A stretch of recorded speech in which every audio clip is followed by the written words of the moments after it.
안녕하세요. 황녀의 싸다고 토크 시간입니다. 네, 오늘의 사연은요. 결혼을 생각했던 남자친구의 숨겨졌던 비밀을 알게 된 한 여성분의 사연입니다. 사연 읽기 전에 구독과 좋아요 부탁드릴게요. 전 29살, 남자친구는 40살입니다. 그리고 2년을 만났는데요. 남자친구는 우연찮게 아는 오빠의 술자리에서 알게 됐고요. 저를 보고 오빠가 첫눈에 반했다고 연락하다가 나이 차이 때문에 미안해서 만나지 못하겠다. 자기 마음만 알아달라 하다가 결국 만나게 되었습니다. 오빠는 이게 두 번째 연애고 처음이자 마지막이 10년 전이었다라고 했어요. 어릴 적 연애를 하면 항상 오래 하던 편이었고 전 항상 화려하게 치장하고 다니는 직업을 하고 있어서 스타일도 많이 신경 쓰는 편입니다. 근데 처음으로 꾸밀 줄도 모르고 모자에 운동화, 추리닝에 유행진한 까만 뿔테 안경을 낀 제 스타일도 아닌 사람을 만났어요. 너무 사람이 좋아 보이고 말은 없는 편이지만 조용히 제 얘기를 들어주고 약간 보수적이고 자기 주장이 때론 강하지만 어른스러운 모습에 점점 더 많이 끌렸습니다. 그리고 만난 지 얼마 안 돼서 오빠가 결혼 얘기를 꺼냈습니다. 당시엔 오빠가 38살, 아직 전 결혼까지는 생각을 못해서 곧 오빠 9수다. 나도 그 후년에 29이고 2년만 시간을 가지자 라고 했고 오빠도 그 뒤로는 많은 얘기는 없었습니다. 우스개로 오빠랑 다투면 이러면 오빠랑 결혼 안 해줄 거야? 라고 얘기들이 가끔 나왔고요. 그리고 오래 들며 만난 기간도 있었고 주변 사람들이나 친구들도 오빠가 너를 정말 아끼고 사랑해주더라. 이런 남자 없다. 네가 잘해라. 라고 항상 말했습니다.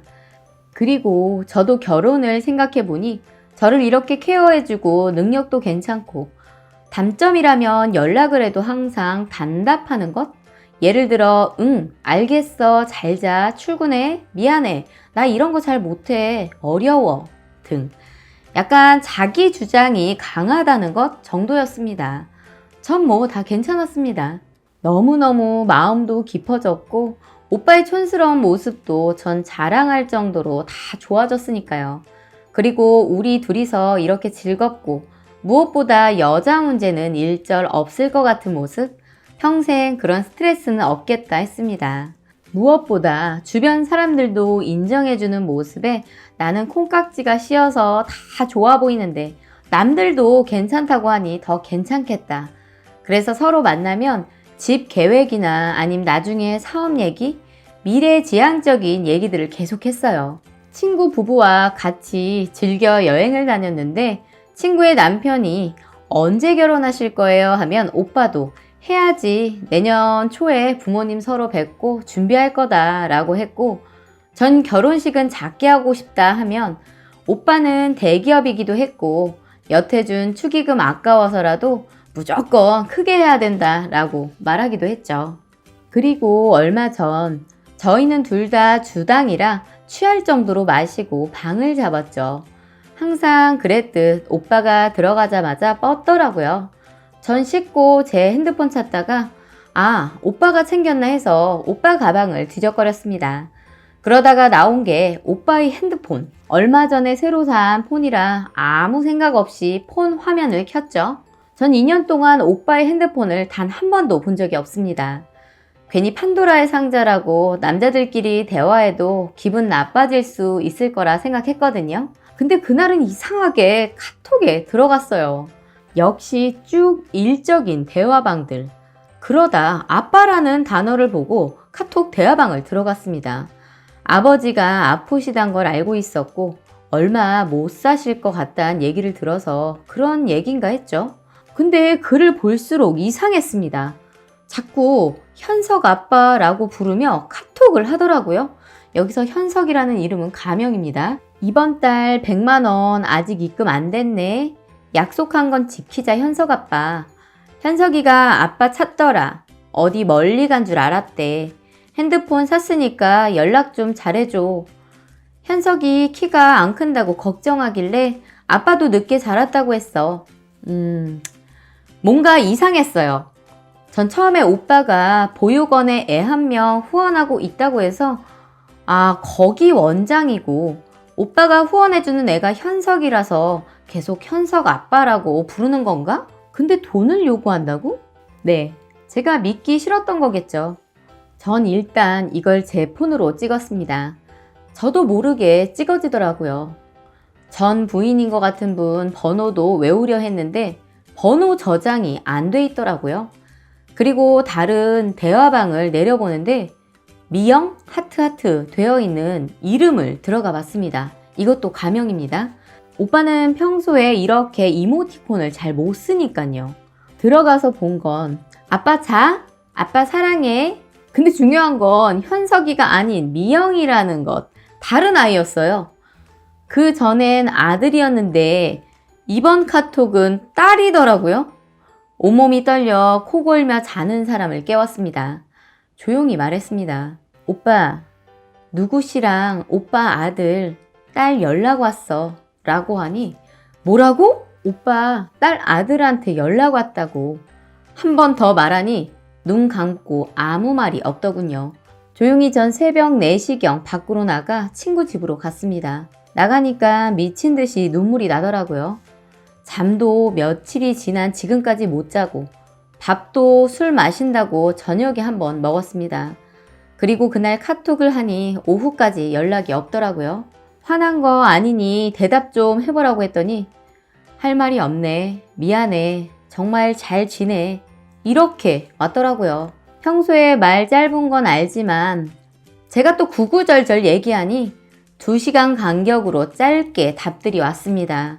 결론적으로는 13년 전에 이혼했고 남자애는 친아들, 여자애는 자기를 친아빠로 아는 애라고 하더라고요. 왜 말 안 했어? 란 말에 대답을 안 하더라고요. 절 만난 기간 동안 다 거짓이었냐 해서 물었더니 정말 진심이었고 지금 세상을 다 잃은 것 같다 라고 하더군요.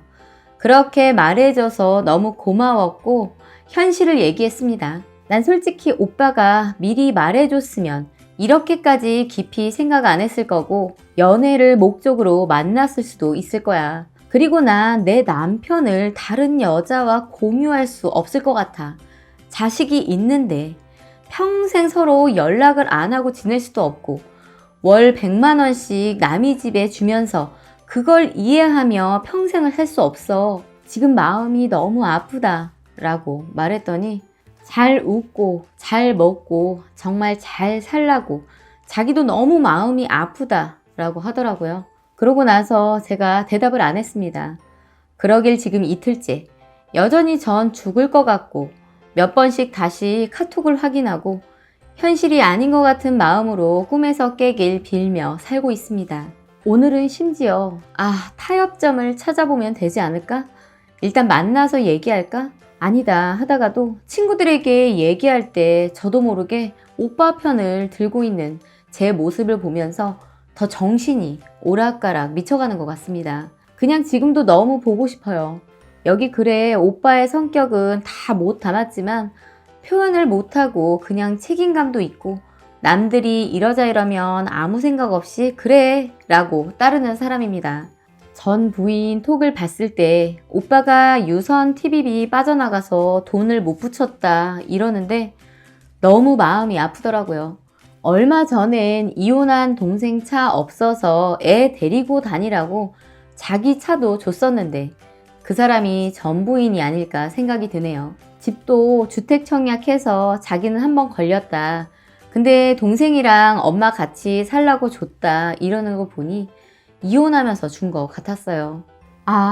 너무 오빠도 불행해 보이고 이런 생각하는 나도 불행하고 이런 일 전날만 해도 술 마시며 아플 때 혼자인 게 서러워서 결혼해야겠다는 사람이었어요.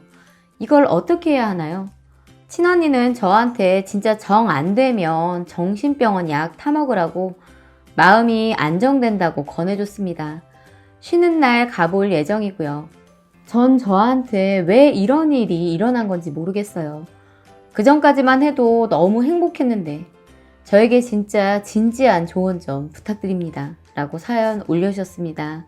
오늘의 사연 여기까지였고요. 여러분들의 생각이나 느낀 점이 있다면 댓글로 표현해 보시기 바랍니다.